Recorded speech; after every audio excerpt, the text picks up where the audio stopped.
Bienvenue dans Musiciens d'église, le podcast qui chaque semaine donne la parole aux musiciens de nos églises, entre foi, service, technique et spiritualité. Salut, moi c'est Sibécaï et ça fait plus de 25 ans que je joue au piano pour l'église.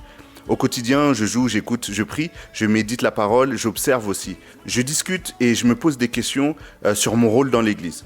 Ce podcast, c'est ma manière à moi de donner la parole à tous ceux qui, comme moi, servent l'église au travers de leur musique. Alors que tu sois choriste, directeur de louange, musicien, chef de chœur ou simplement curieux, sois la bienvenue. Installe-toi confortablement, on va discuter ensemble et si ce n'est pas déjà fait, abonne-toi pour ne rater aucun des prochains épisodes.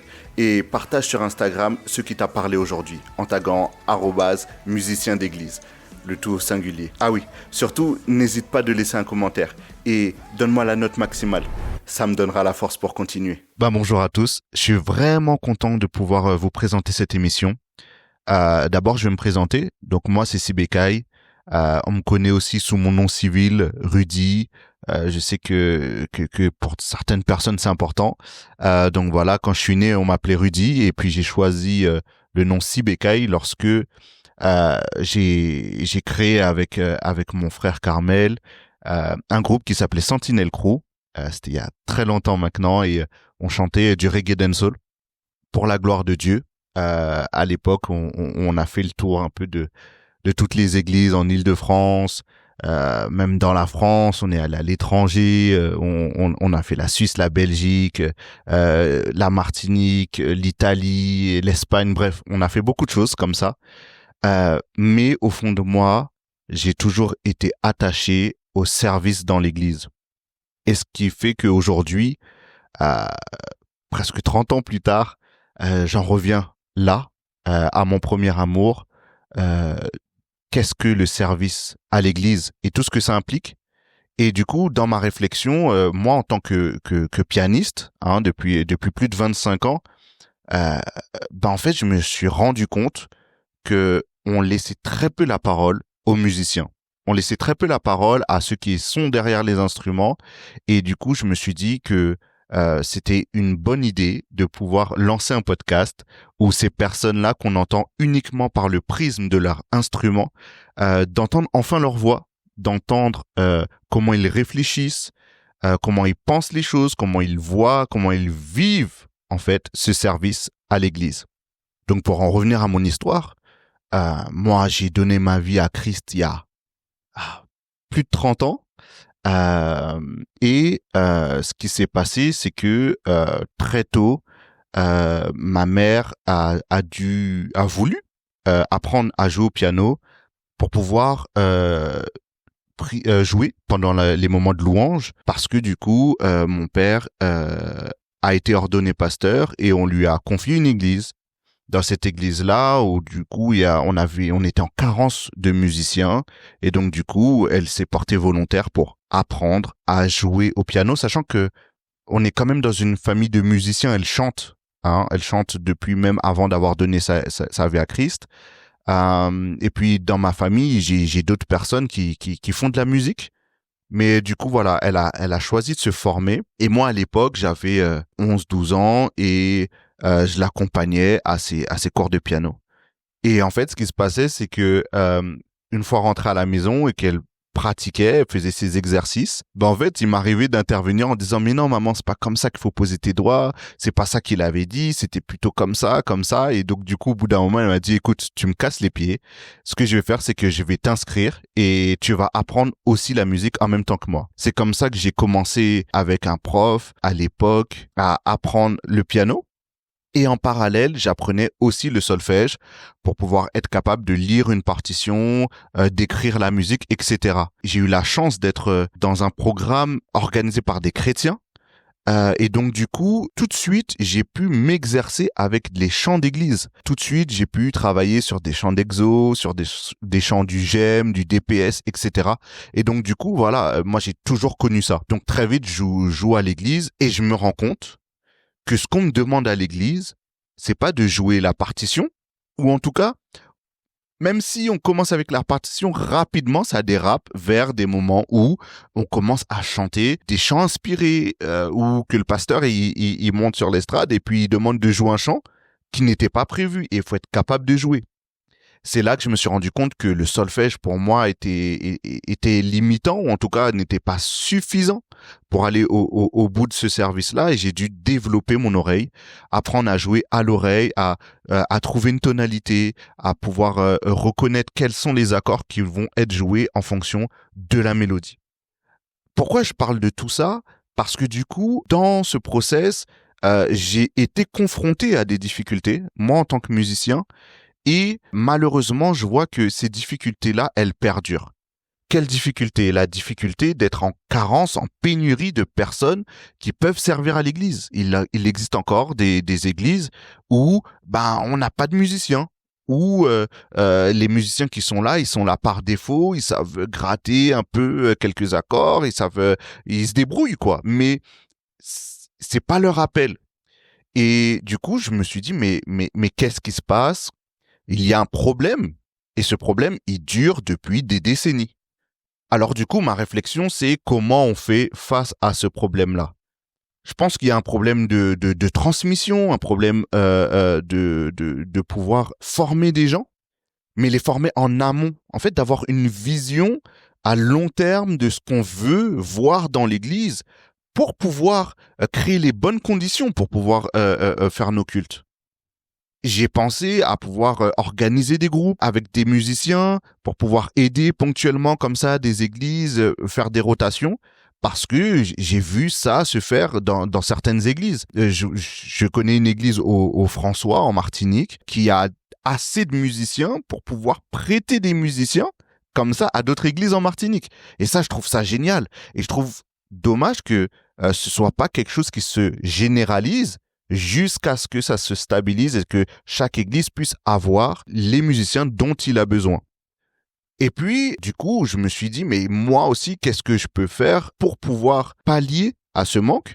Parce qu'en réalité, on désappuie Paul pour appuyer Jean. Voilà, c'est pas forcément une solution pérenne. Et donc du coup, je me suis enfin décidé à former des gens au piano, à pouvoir leur apprendre comment jouer, mais pas de façon classique, de façon qui réponde aux besoins de l'Église, qui sont particuliers. Et donc du coup, voilà, ça c'est ma démarche. Et dans cette démarche-là, je parle avec beaucoup de gens et puis je parle aussi avec des musiciens de ce qui se passe, des problématiques. Et je me suis rendu compte que il y avait beaucoup de choses que je pouvais moi partager avec des musiciens qui sont autour de moi, que je connais parce que je fréquente depuis longtemps, etc. Ce milieu-là. Mais que tout le monde n'avait pas cette chance, cette grâce de pouvoir parler avec un musicien plus expérimenté. Donc, dans le développement d'un artiste, il y a plusieurs choses qui rentrent en compte. Il y a bien sûr la constance, les répétitions, le travail qui doit être fait sur le long terme. Mais il y a aussi l'environnement. Le fait d'être entouré de personnes, de musiciens qui savent de quoi ils parlent et qui sont capables de nous faire gagner du temps. Alors je me suis dit que j'allais faire jouer mon réseau pour pouvoir faire parler ces musiciens. Puisqu'on ne peut pas aller à la rencontre de tout le monde, je vais faire un podcast pour que tout le monde puisse venir à la rencontre de ces musiciens, puisse connaître leur histoire, puisse savoir par où ils sont passés, puisse savoir comment ils réfléchissent, comment ils voient les choses. Et je me dis que en faisant ça, je vais pouvoir contribuer à ce que nos églises puissent prendre conscience de ce qui va, de ce qui ne va pas, de là où on doit s'améliorer pour pouvoir lever une nouvelle génération d'adorateurs, lever une nouvelle génération de personnes qui vont venir au service et qui vont le faire dans les meilleures conditions. Donc du coup, c'est un espace de parole que je suis en train de créer, un espace de parole où je veux faire parler vraiment tous les musiciens, que ce soit des musiciens qui soient super avancés, qui jouent hyper bien depuis des années, comme des musiciens qui débutent, pour pouvoir savoir en fait quelles sont leurs difficultés, à quoi ils font face et comment on fait pour mettre en place des systèmes qui vont répondre à tout ça. Et donc voilà, me voici aujourd'hui à vous parler derrière mon micro, chose que voilà, je pense que c'est Dieu qui me pousse à ça. De moi-même, je pense pas que je l'aurais fait. Mais je me lance le défi.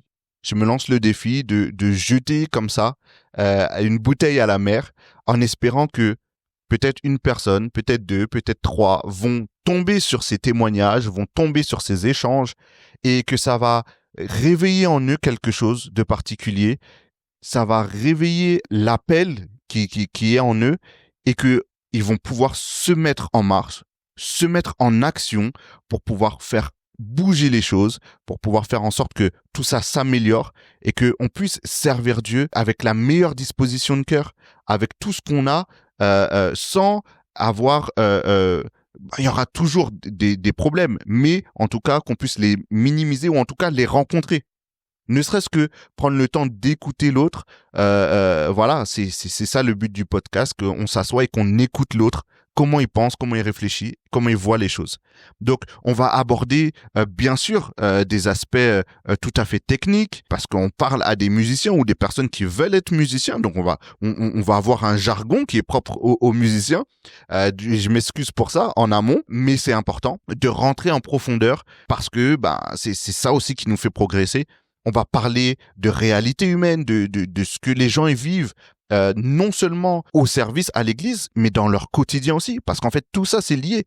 Si les personnes n'ont pas une vie qui glorifie Dieu ou une vie, en fait, où ils sont épanouis, ou s'ils n'ont pas les conditions adéquates pour pouvoir servir, en fait, forcément, l'église est pénalisée.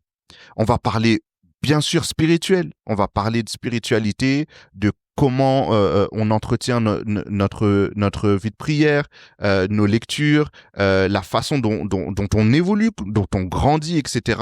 On va parler d'inspiration, on va parler vraiment de tout. J'ai vraiment envie que ce soit brut, que ce soit le plus transparent possible, un peu comme si, en fait, vous intégriez une conversation entre deux musiciens qui sont en train de parler de leur service.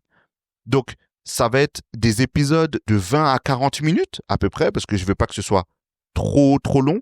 Ça va être surtout des interviews.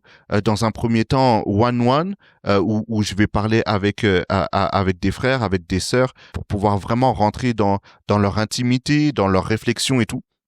Et puis, je me réserve aussi le droit de pouvoir faire d'autres formats avec plus de personnes, etc. À quelle fréquence? Mon défi, c'est que chaque semaine, vous puissiez recevoir un nouveau podcast avec une nouvelle personne qui va vous raconter son histoire. Et donc, du coup, voilà, c'est ça mon défi, chaque semaine, de pouvoir vous sortir un nouvel épisode. Donc, n'hésitez pas à vous abonner pour pas rater les prochains épisodes. N'oubliez pas de revenir en arrière si vous arrivez plus tard à l'épisode 6, 7, 8. Peut-être qu'il y a des trucs intéressants qui se sont passés avant. Et puis, n'hésitez pas surtout à le partager. Le but, c'est pas de faire le buzz ou qu'il y ait des milliers de gens qui m'écoutent. Non, le but, c'est que cette bouteille qui est jetée à la mer, elle puisse atteindre son destinataire, qu'elle puisse atteindre quelqu'un qui a besoin d'entendre ça, qui a besoin d'être encouragé, qui a besoin d'être fortifié, qui a besoin de savoir qu'il y a quelqu'un d'autre quelque part sur Terre qui vit la même chose dans les mêmes conditions. Et ça, je trouve que c'est puissant. Donc, n'hésitez pas à partager ça sur les réseaux sociaux. N'hésitez pas à vous abonner à notre page Instagram, @musicien d'église. Et puis, n'hésitez pas à commenter les épisodes pour dire ce que vous pensez, pour réagir. Ça va me permettre de savoir qu'est-ce qui vous parle, ce dont vous avez besoin d'entendre.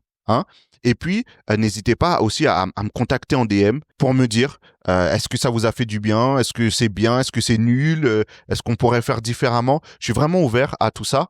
Et puis, si vous voulez participer, vous êtes les bienvenus.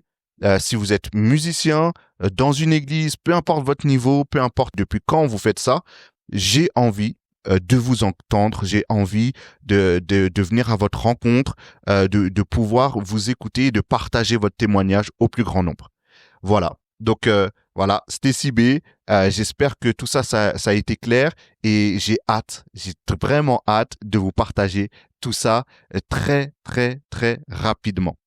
Donc voilà, abonnez-vous, partagez, suivez-moi sur les réseaux sociaux et puis on se retrouve très très prochainement pour les premiers épisodes. Allez, soyez bénis. À très vite. Merci à toi d'avoir passé ce moment avec nous. J'espère que tu as appris des choses et que ça t'encourage à aller plus loin dans ton service. Si c'est le cas, abonne-toi, partage-le autour de toi. Et si tu veux témoigner ou me partager ton expérience, écris-moi sur Instagram, @musicien d'église.